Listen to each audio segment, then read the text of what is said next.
الحمد للہ وحدہ والصلاة والسلام علی من لا نبی بعدہ اما بعد اعوذ باللہ من الشیطان الرجیم بسم اللہ الرحمن الرحیم وَيَأْتِيهِ الْمَوْتُ مِنْ كُلِّ مَكَانٍ وَمَا هُوَ بِمَيِّتٍ وَمِنْ وَرَائِهِ عَذَابٌ غَلِيظٌ صدق اللہ العظیم۔ معزز سامعین، ایک گناہ ہمارے معاشرے میں عام ہے، لیکن لوگ اس گناہ کو بڑا نہیں سمجھتے ہیں۔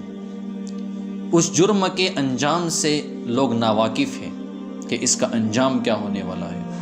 وہ جرم کیا ہے، وہ گناہ کیا ہے، کہ کبھی کبھار ہم کسی مسلمان کے بارے میں ایسی بات مشہور کر دیتے ہیں جو اس میں نہیں ہے،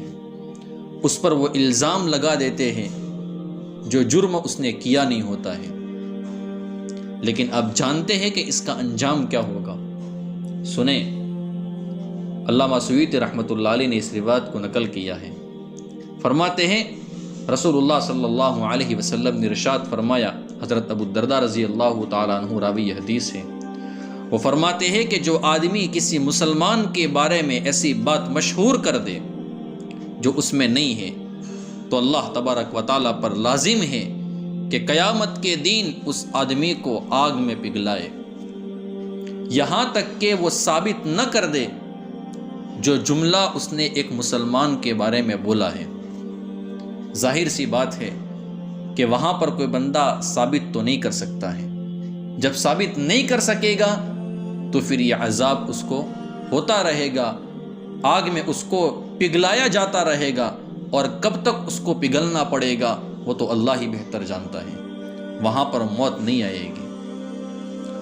اس لیے جن بندوں کے اوپر کبھی کبھار الزام لگ جاتا ہے، لوگ اس کے بارے میں کوئی بات مشہور کر دیتے ہیں، کسی گناہ کا الزام لگا دیتے ہیں، تو اس کے لیے خوشخبری ہے، خدا کے بندے تو صبر کر لے، اللہ آخرت میں تجھے بدلہ دے گا۔ اور جن لوگوں نے کبھی الزام لگایا ہے کسی کے اوپر، یاد رکھنا اس بندے کے پاس جا کر معافی مانگ لینا، ورنہ جہنم کا عذاب ہمارے لیے تیار ہے۔ کبھی کسی مسلمان کو تکلیف نہ پہنچائے، کبھی کسی مسلمان کا دل نہ دکھائے۔ حضرت خالد بن ولید رضی اللہ تعالیٰ عنہ راوی یہ حدیث ہے، البدور الصافرہ میں روایت موجود ہے، اللہ کے رسول صلی اللہ علیہ وسلم نے ارشاد فرمایا، بے شک قیامت کے دن سب سے زیادہ سخت عذاب میں وہ بندہ ہوگا جو دنیا میں لوگوں کو سخت عذاب دیتا تھا، لوگوں کو ستاتا تھا، لوگوں کو تکلیف پہنچاتا تھا۔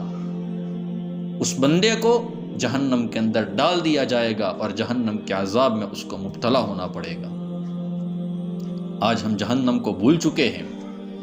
میں ایک چھوٹی سی مثال دے کر آپ کو سمجھاتا ہوں اگلی بات جو بہت اہم ہے۔ کسی بندے کو دنیا کے اندر کسی بندے کا آپریشن کیا جاتا ہے، لیکن اس کو بے ہوش کر دیا جاتا ہے، اس کو ایسا انجیکشن دے دیا جاتا ہے کہ جس کی وجہ سے اس بندے کو درد کا احساس نہیں ہوتا ہے، اور اس کے بعد جب اس کا آپریشن ہوتا ہے تو اس کو پتہ نہیں چلتا ہے کہ مجھے کیا ہو رہا ہے۔ لیکن مان لو ایک پل کے لیے کہ کسی بندے کا آپریشن ہے اور صرف 10 منٹ کا ہے، لیکن نہ تو اس کو بے ہوش کیا جائے گا اور نہ اس کو ایسا انجیکشن دے دیا جائے گا کہ جس کی وجہ سے اس کو درد کا احساس نہ ہو۔ آپ نے کبھی سوچا ہے کہ اس کا درد کیا ہوگا، اس کو کتنی تکلیف ہوگی؟ مجھے اور آپ کو اس بات کا تجربہ ہے کہ کبھی ہم گھر کے اندر کچھ کام کرتے ہیں، چھری وغیرہ سے کوئی چیز کاٹتے ہیں، اور غلطی سے کبھی تھوڑی سی لگ جاتی ہیں، ہماری چیخ نکل جاتی ہے۔ ہم اگر سبزی کاٹتے ہیں، ہماری ماں بہنیں سبزی کاٹتی ہیں، اور سبزی کاٹنے کے دوران اگر ان کو چھری لگ جاتی ہے تو وہ سبزی کاٹنا بند کر لیتی ہیں اور پہلے اپنے انگوٹھے کو یا اپنی انگلی کو دبا کر بیٹھ جاتے ہیں۔ کیوں؟ اس لیے کہ اس کا احساس ہوتا ہے، درد کا احساس ہوتا ہے، تکلیف بندہ محسوس کرتا ہے۔ اب جانتے ہیں کہ جہنم میں بندے کو کس طریقے سے کاٹا جائے گا۔ جہنم میں جس چیز سے کاٹا جائے گا، کیا وہ لوہے کی ہوگی یا آگ کی ہوگی؟ اس سلسلے میں آپ کی خدمت میں ایک بات پیش کرتا ہوں۔ حضرت حذیفہ رضی اللہ تعالیٰ عنہ فرماتے ہیں کہ جہنم میں کتے اور درندے ہوں گے۔ اب جہنم کے کتے کیسے ہوں گے، جہنم کے درندے کیسے ہوں گے، وہ تو اللہ ہی بہتر جانتا ہے، ان کی ہیبت کو، ان کی شکل کو، اور وہ کتنے ڈینجر ہوں گے اور وہ کتنے سخت ہوں گے، وہ تو اللہ ہی بہتر جانتا ہے۔ حضرت حذیفہ رضی اللہ تعالیٰ عنہ فرماتے ہیں کہ جہنم میں کتے اور درندے ہوں گے جنہیں آگ سے پیدا کیا گیا ہوگا، وہ آگ کے ہوں گے، اور فرماتے ہیں کہ آگ کے کڑے وہاں پر لگے ہوئے ہوں گے اور آگ کی تلواریں ہوگی،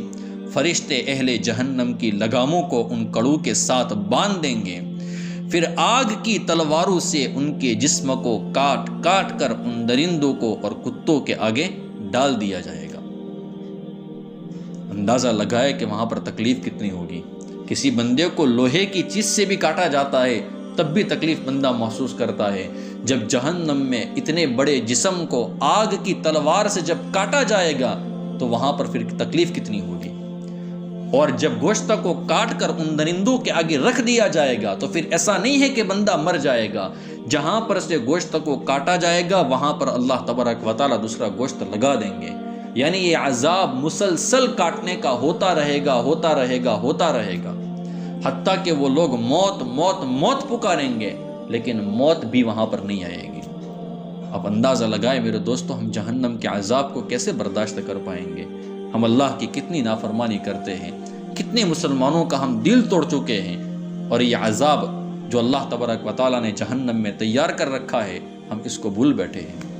ہم اللہ تبارک و تعالیٰ سے دعا کرتے ہیں کہ اللہ تبارک و تعالیٰ جہنم کے عذاب سے ہم سب کی حفاظت فرمائے، اللہ تبارک و تعالیٰ پوری امت کی حفاظت فرمائے۔ دنیا کے اندر اگر ہم نے کسی کو تکلیف پہنچائی ہے، موت سے پہلے اللہ توبہ کی توفیق عطا فرما دے اور اس بندے سے بھی معافی مانگنے کی توفیق عطا فرما دے۔ آمین یا رب العالمین، وآخر دعوانا ان الحمد للہ رب العالمین۔